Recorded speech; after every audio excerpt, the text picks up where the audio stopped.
नमस्ते, नमस्कार, जय हिंद मेरे प्यारे साथियों। मैं भगवान सर स्वागत करता हूं आपको अपने यूट्यूब चैनल के अपने इस क्लास में।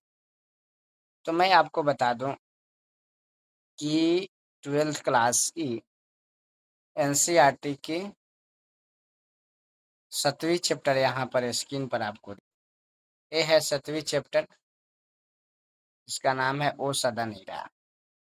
ओ सदा नीरा के लेखक जो है जगदीश चंद्र माथुर जी। ध्यान से समझेंगे, वीडियो को अंत तक बने रहेंगे। इसमें आपका बोर्ड में आने वाले हर एक टॉपिक को हम क्लियर करेंगे, है ना। इसमें पूरा आपको थ्योरी पढ़ाएंगे। थ्योरी के बाद आपको VBA जो क्वेश्चन है जो आपके एग्जाम में आने वाले हैं इस बार के, वो हम सारा बताएंगे। चलिए शुरू करते हैं। लेखक का पहले परिचय जानते हैं कि लेखक का परिचय क्या है। लेखक की परिचय की बात करेंगे तो जो लेखक हैं जगदीश चंद्र माथुर जी का जन्म 16 जुलाई 1917 को हुआ था। 17 को याद रखेंगे। निर्धन जो हुआ था 14 मई 1978 को हो गया था, याद रखें। ज़्यादातर आपको जन्म याद रखने की जरूरत है। जन्म स्थान कहाँ है? तो शाहजहांपुर के, यानी यूपी में आप जाएंगे तो शाहजहांपुर पड़ेगा। यही शाहजहांपुर के रहने वाले थे, उत्तर प्रदेश के, यानी यूपी के। कहाँ पर? यूपी के शाहजहांपुर के रहने वाले। ठीक है। शिक्षा की इनकी बात करेंगे तो MA किए थे अंग्रेजी से। अंग्रेजी से इन्होंने क्या किया? अंग्रेजी से इन्होंने MA किया। और इलाहाबाद विश्वविद्यालय, जो इलाहाबाद विश्वविद्यालय है, वही इलाहाबाद विश्वविद्यालय से इन्होंने MA किया। कब? 1941 में। कब किए थे? 1941 में। ध्यान रखेंगे। ठीक है। और इसकी बात करेंगे तो ACA परीक्षा जो है वो भी उत्तीर्ण किए थे। ठीक है। ICA ICA की परीक्षा इन्होंने उत्तीर्ण किया। उत्तीर्ण मतलब पास किए। प्रशिक्षण के लिए, मतलब प्रशिक्षण के लिए अमेरिका गए। प्रशिक्षण का मतलब होता है कोई चीज सीखने के लिए। ठीक है। और बाद में ये शिक्षा के सचिव भी रहे। आगे बढ़ते हैं। इनको इनके जीवन में बहुत सारा सम्मान मिला था, तो सम्मान में बात करेंगे तो पहला जो है इनका सम्मान है विद्या वरिधि से की उपाधि से विभूषित हुआ। हाईलाइट कर लेंगे, विद्या वरिधि की उपाधि से विभूषित होने का मतलब था कि इनको विद्या वरिधि की उपाधि दी गई।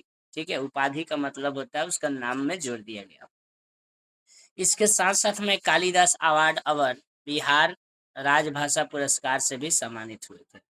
यानी कालिदास अवार्ड भी इनको दिया गया था और बिहार राजभाषा से भी ये क्या हुए? सम्मानित। ठीक है। आगे बढ़ेंगे माय डियर, तो यहाँ पर आपको नेक्स्ट इस पेज में ही ऊपर आपको लिख रहा होगा यहाँ पर। ठीक है। कि इनकी कृतियाँ क्या है। कृतियाँ का मतलब होता है रचना। इनकी रचना क्या है? तो रचना के बारे में हम जानेंगे। तो रचना बहुत ही इनकी इम्पोर्टेंट है। तो रचना देखिए इतना है ना। पहला है मेरी बांसुरी। पूछेगा मेरी बांसुरी के लेखक कौन है, तो कहिएगा जय ए लेखक का नाम क्या बताया है? याद है आपको?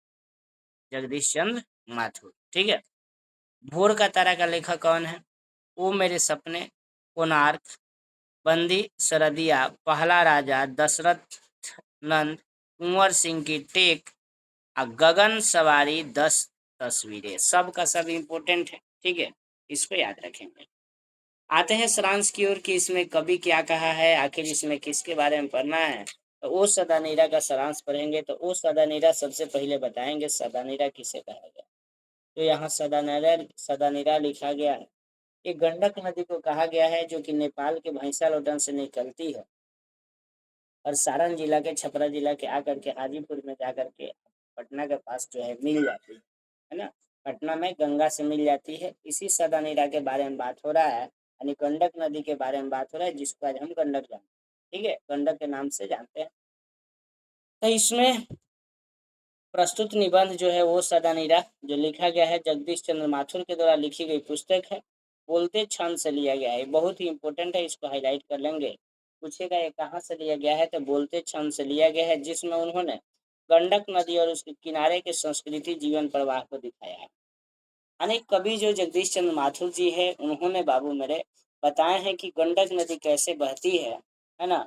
और इसके बाद उस किनारे की संस्कृति को बताया गया है कि वहाँ के लोग का रहन सहन कैसा है, किस तरीका से वो अपने जीवन जीते हैं, है ना। और और उनकी जीवन प्रवाह को भी दिखाया गया है सारा चीज। आते हैं आगे। गंडक जो है चंपारण में बहने वाली नदी है, जो चंपारण में ज्यादातर बहती है और जो अपना बहाव क्षेत्र और रास्ता बदल लिया करती है। मतलब कभी पहले के ज़माने में जो है ना, ज़्यादा कटाव होता था, नदी अपना रास्ता बदल लेती थी। ठीक है?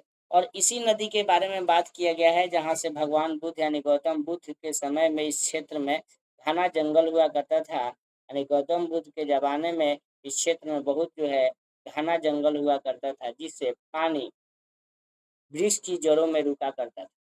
और जो घना जंगल होगा तो जब बाढ़ आएगा तो उसकी पानी जो होगा वृक्ष की जड़ में रुकेगा। ठीक है? वृक्ष की जड़ में कैसे रुकेगा, आप सभी को पता है कि जब बाढ़ आती है तो जब ज़्यादा पेड़ पौधा रहता है तो पानी के बहाव को क्या करता है, रुकता है। इसीलिए रुकती थी यहाँ पर।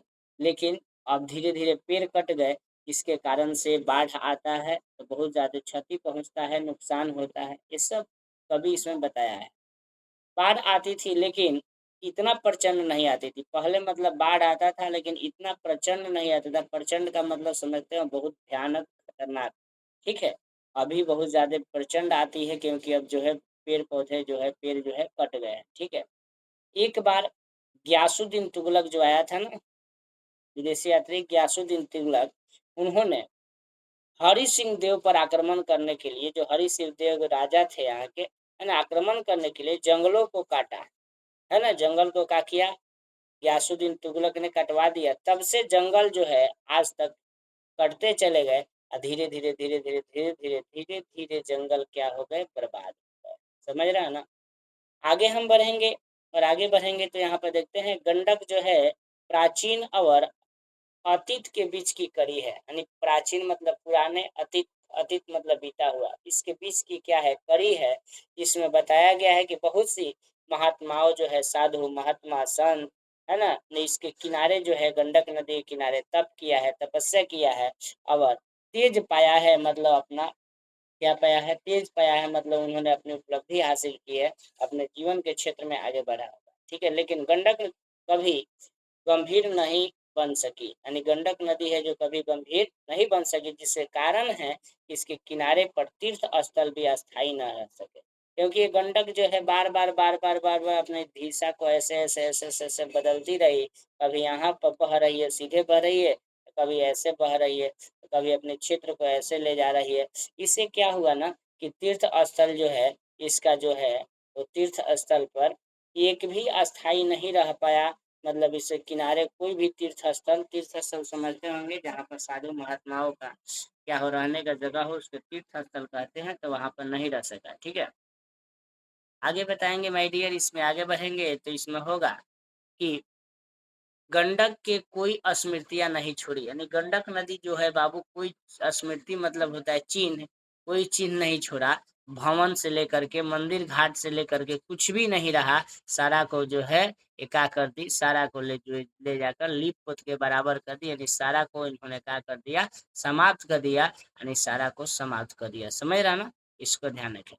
आगे बढ़ेंगे।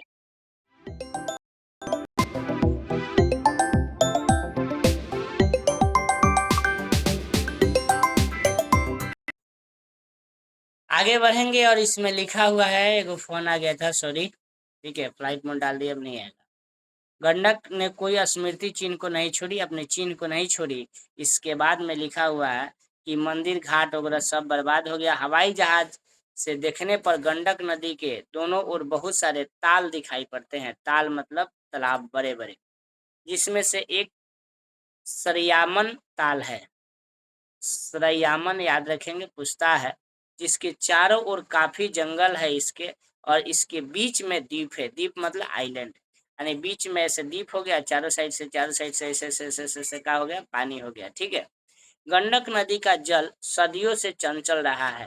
चंचल का मतलब होता है उछलता कूदता रहा है ना, गंडक नदी का जल। इसमें कई तीर्थ जोड़े गए हैं और अब खंडहर दिखाई पड़ता है। यानी खंडहर टूटा फूटा दिखाई पड़ता है, ऐसे कवि जो है बताया। आगे बढ़ते हैं और आगे बढ़ेंगे तो आपको मिलेगा इसमें कि भैंसा लोटन, अभी हम आपको बताए थे भैंसा लोटन का चर्चा किया था यहाँ पर।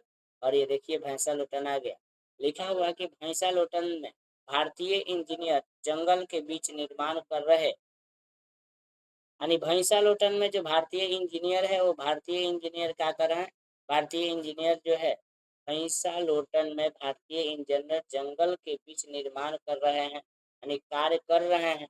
ये नहरें लेखक को नारायण की पूजा प्रतीत होती है और बिजली के तारों का जाल उनका चक्र प्रतीत होता है। यानी जो नहर है वहां से निकाला जाता है गंडक नदी से, ठीक है, जो कहा जाता है कि नारायण यानी भगवान की पूजा जैसा है, पूजा का मतलब बाजू है ना, और बिजली के तारों का जाल जैसा चक्र प्रतीत होता है, मतलब यहाँ से बहुत सारी नहरें निकलती है।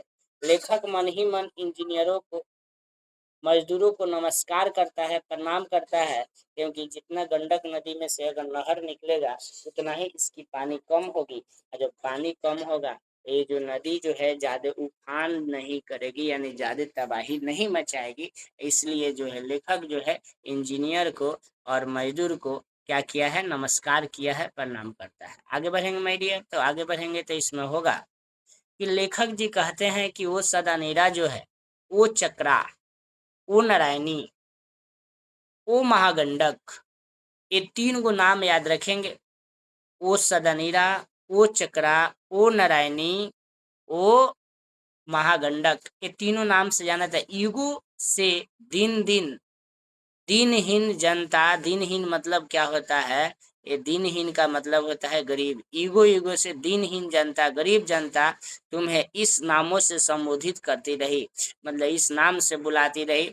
ओ सदनीरा, ओ चक्रा, ओ नारायण, ओ नारायणी, ओ महागंडक के नामों से मतलब बुलाती रही। लेकिन तेरी चंचल धारा ने, जो तुम्हारी चंचल धारा है, जो तेज धारा है, आराधना के कसूमों को ठुकरा दिया, यानी जो आराधना किया गया, जो पूजा पाठ किया गया उसको ठुकरा दिया, नहीं माना। लेकिन अब जिस मंदिर का निर्माण हो रहा है उसकी नींव बहुत गहरी है ना, जिसे तू ठुकरा नहीं पाएगी।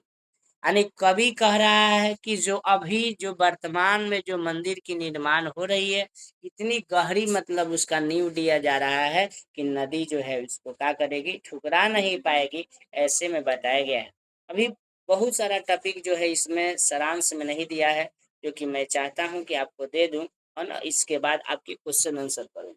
तो मैं बता दूं कि ये जो गंडक नदी है, ये गंडक नदी में पेड़ को कटने के कारण से ये सब समस्याएं है। यही नदी है जिसके रास्ते से होते हुए गौतम बुद्ध ने अपने कपिलवस्तु पहुंचे थे, ठीक है। तो ये सब याद रखेंगे गंडक नदी के बारे में, नारायणी के बारे में, है ना। ऐसे भी हम क्वेश्चन आंसर के माध्यम से इसको पूरा हम कंप्लीट कर देते हैं। तो आइए अब इसकी हम क्वेश्चन आंसर देखते हैं और अगला वीडियो में इसका क्वेश्चन आंसर देख लेते हैं, ठीक है। आते हैं थोड़ा देर बाद।